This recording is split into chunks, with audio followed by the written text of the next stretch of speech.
সালাম, আসসালামু আলাইকুম রহমতুল্লাহি বারাকাতুহু।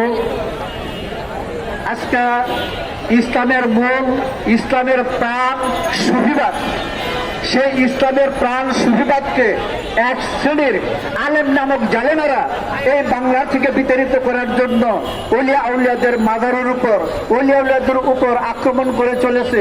বিভিন্ন ফতোয়ার মাধ্যমে তারা ইসলাম, মূল ইসলামকে এই পৃথিবীর থেকে বিদায় করার মতো পদ্ধতি নিয়েছে। আমরা একটা কথা বলতে চাই, আমরা যে মাজার জিয়ারত করি, আমি একটা ছোট ইতিহাস বলবো, একটু লক্ষ্য করে দেখেন।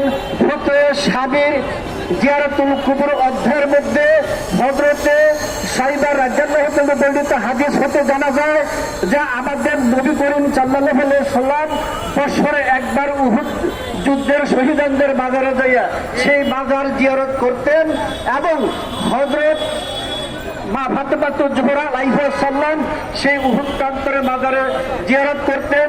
তার দাদা হযরতে আমির হামজার মাজার সংস্কার করতেন এবং বছরে একবার হযরতে আয়েশা সিদ্দিকা রাদিয়াল্লাহু তাআলা আনহা মদিনা থেকে 400 কিলোমিটার দূরে মক্কায় যাইয়া আব্দুর রহমান ইবনে আবু বকরের মাজার তিনি জিয়ারত করতেন।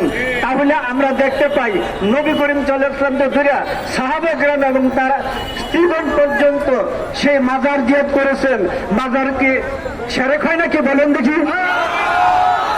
দেখেন তারা যে মাজারের চুম্বক হযরতে ফাতেমা রাদিয়াল্লাহু আলাইহা সাল্লাম, তিনি যখন ওলি আল্লাহর পক্ষে, ওলি আল্লাহর দলে, ওলিয়ার কাছে মুরিদ হয়ে গেছি আমরা সবাই যেন সে আল্লাহর ওলিদের পথে থাকতে পারি, আল্লাহর ওলিদের পথে থেকে ধর্মকে আমরা গ্রহণ করতে পারি, আল্লাহ রাসূলের পথে চলতে পারি, সেটাই আমাদের শেষ কথা উপদেশ। আমরা আমাদের বর্তমান সরকার উপদেষ্টা এবং সরকার প্রধানের কাছে আমাদের একটা বক্তব্য, একটা অনুরোধ যে আপনারা প্রকাশ্যভাবে স্পষ্টভাবে একটা প্রজ্ঞাপন জারি করবেন আল্লাহর ওলিদের মাজারের ব্যাপারে এবং তাদের দরবার খানকার ব্যাপারে।